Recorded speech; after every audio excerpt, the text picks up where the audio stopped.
प्यारे दोस्तों, आज हम आपको एक ऐसे गरीब घर की बकरीद का वाकया सुनाएंगे जिसे सुनकर आपके आंखों में आंसू आ जाएंगे और आपको बहुत कुछ सीखने को मिलेगा। बकरीद वाले दिन एक गरीब घर का क्या हाल हुआ, आगे हम आपको वीडियो में बताएंगे। लेकिन उससे पहले अगर आपने वीडियो को लाइक नहीं किया है तो इसे लाइक कर ले। अगर आपने हमारे चैनल को सब्सक्राइब नहीं किया है तो चैनल को सब्सक्राइब करके बेल आइकन को भी दबा दे। तो चलिए बिना वक्त खराब किए वीडियो को शुरू करते हैं। दोस्तों, आज का ये वाकया अब्दुल भाई और उनकी 8 साल की बेटी जोया का है। बकरीद के दिन सुबह का वक्त था। आज के दिन सुबह जोया को कुछ ज्यादा ही अच्छी लग रही थी क्योंकि आज तो बकरीद का दिन था। जोया के अब्बू जैसे ही बकरीद की नमाज पढ़कर घर आए तो जोया खुश होकर अपने अब्बू से कहती है, अब्बा जान, आज तो बकरीद का दिन है, आज तो हमारे घर पर गोश्त आएगा ना? या फिर पिछले साल की तरह इस साल भी कोई गोश्त देने नहीं आएगा? ये सुनकर अब्दुल भाई अपनी बेटी जोया को तसल्ली देते हुए कहा, हाँ हाँ बेटी, हमारे घर पर भी गोश्त जरूर आएगा। इस बार तो हमारे पड़ोस में रहने वाले डॉक्टर साहब ने कुर्बानी करने के लिए बड़ा जानवर लिया है। और हाँ, वो शरीफ भाई भी तो बकरा खरीद कर लेकर आए हैं। उनके घर से हमारे घर पर गोश्त देने जरूर आएगा। सब्र रखो मेरी बच्ची, गोश्त जरूर आएगा। और ये कुर्बानी का गोश्त होता ही हम गरीबों के लिए। आज इमाम साहब मस्जिद में यही बयान कर रहे थे कि कुर्बानी के गोश्त के 3 हिस्से होते हैं। उनमें से एक हिस्सा गरीब और मिस्किनों का होता है। तो उन हिस्सों में से हमारे घर पर भी गोश्त जरूर आएगा। थोड़ा सब्र रखो मेरी बच्ची और अल्लाह पर अपना भरोसा रखो। दोस्तों, बकरीद का दिन गुजरता रहा लेकिन अब्दुल भाई के घर कोई भी गोश्त लेकर नहीं आया। जोया ने फिर अपने अब्बू से कहा, अब्बू जान, 12 बज गए हैं लेकिन अभी तक कोई भी हमारे घर पर गोश्त लेकर नहीं आया है। अब्दुल भाई ने अपनी बेटी से फिर कहा कि मेरी बच्ची जरा सब्र रखो, अभी तो हमारे पड़ोसियों ने जानवर को ज़िबह किया होगा, अभी तो वो अपना हिस्सा बना रहे होंगे। जब वो अपने काम से फारिग हो जाएंगे फिर हमारे घर पर गोश्त देने के लिए आएंगे।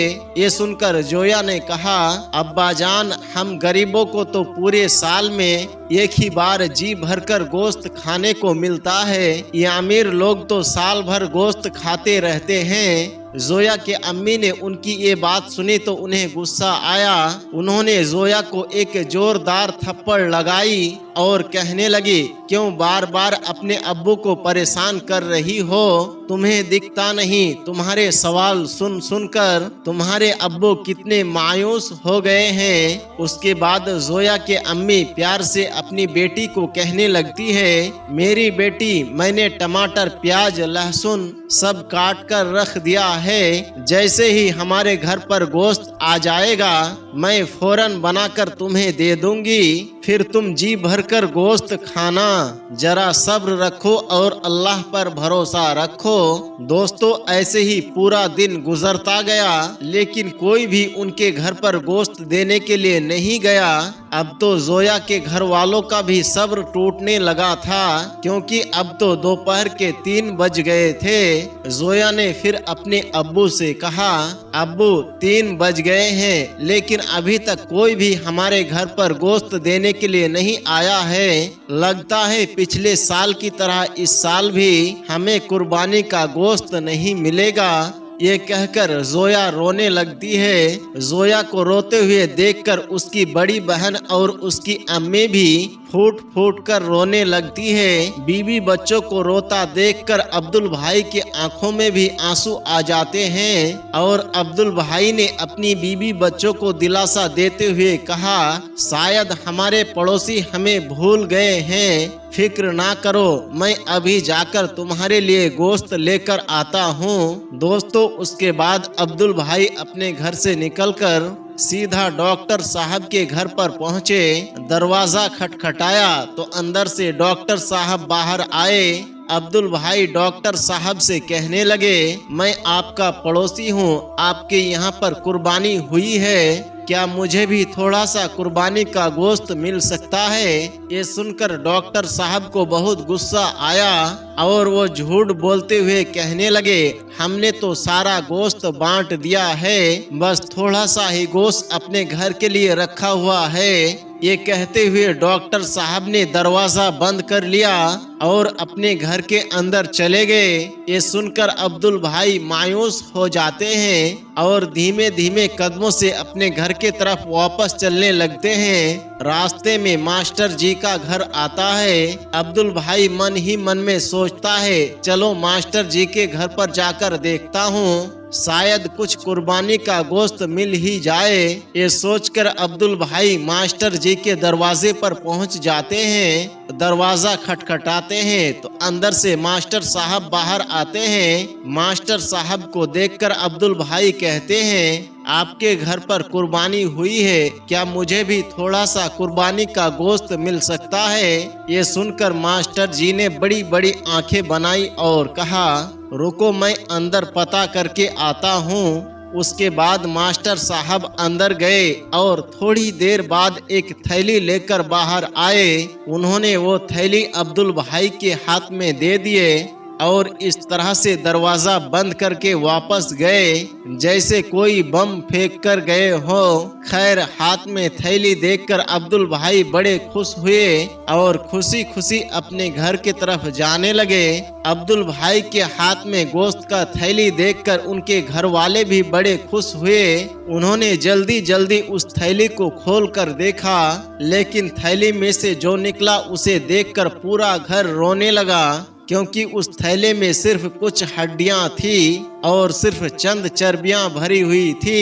ये देखकर अब्दुल भाई ने अपने घर वालों की तरफ देखा, शायद इस बार कुर्बानी का गोश्त हमारे नसीब में नहीं है। इतने में जोया की अम्मी कहने लगी, इतने नाशुक्री भी मत बनो, अल्लाह पाक बहुत बड़े रहम करने वाला है।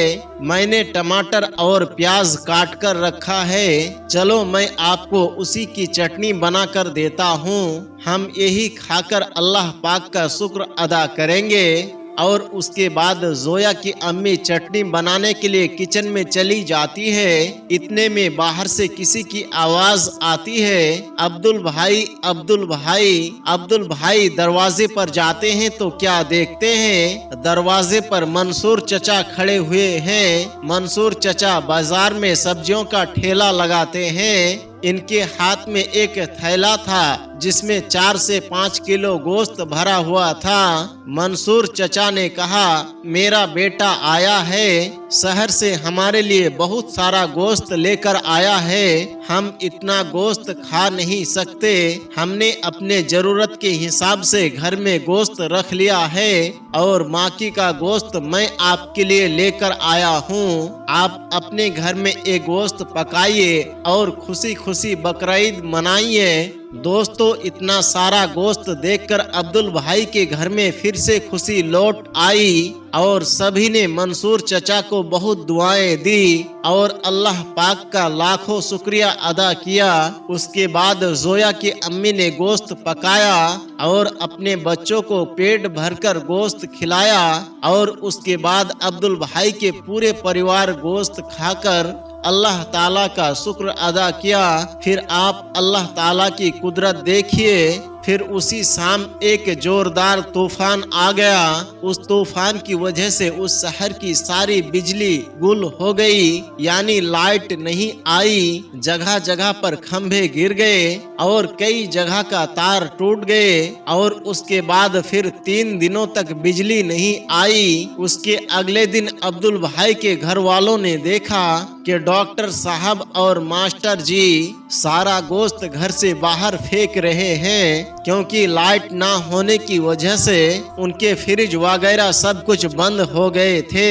इसकी वजह से उन लोगों का सारा गोश्त खराब हो चुका था। गोश्त बेकार होकर बदबू आने लगा था। कुत्ते उस गोश्त पर झपट्टा मार रहे थे। ये देखकर जोया ने अपने अब्बू से कहा, अब्बा जान, क्या कुर्बानी का गोश्त कुत्तों के खाने के लिए होता है? ये सुनकर डॉक्टर साहब और मास्टर जी की आंखें शर्म से झुक गए। कुर्बानी अल्लाह पाक की रजा के लिए की जाती है, ना कि गोश्त खाने की नीयत से। कुर्बानी के गोश्त के 3 हिस्से होते हैं। इनमें से पहला हिस्सा तो आप अपने खुद के घर में रखें और दूसरा हिस्सा रिश्तेदार और जान पहचान वालों में बांटे और तीसरे हिस्से पर गरीबों और मिस्किनों का हक होता है।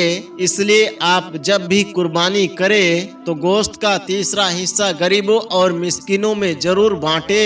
अगर आपके घर में कुर्बानी का गोश्त ज्यादा हो गया है तो आप उस गोश्त को फ्रिज में भर भर कर जमा ना करें, बल्कि उस गोश्त को भी जरूरतमंद लोगों तक बांट दे। याद रखें दोस्तों, ये कोई कहानी या किस्सा नहीं बल्कि हकीकत है। न जाने कितने ऐसे गरीब घर होते हैं जो कुर्बानी के गोश्त को नहीं खा पाते हैं। न जाने कितनी ऐसी माएँ हैं जिनकी आंखें बकरीद के दिन आंसुओं से तर हो जाते हैं। तो दोस्तों, आप इन बातों का ख्याल रखें। तो दोस्तों, आज का ये वाक्य आपको कैसा लगा और इस वीडियो के बारे में आपका क्या राय है, कमेंट करके हमें जरूर बताएं और अपने दोस्त अहबाब के साथ इस वीडियो को ज्यादा से ज्यादा शेयर भी करें। दोस्तों, आज के लिए बस इतना ही। इंशाअल्लाह बहुत जल्द एक और नई वीडियो लेकर आपके खिदमत में हाजिर होंगे। तब तक के लिए हमें इजाजत दें। अस्सलाम वालेकुम व रहमतुल्लाह।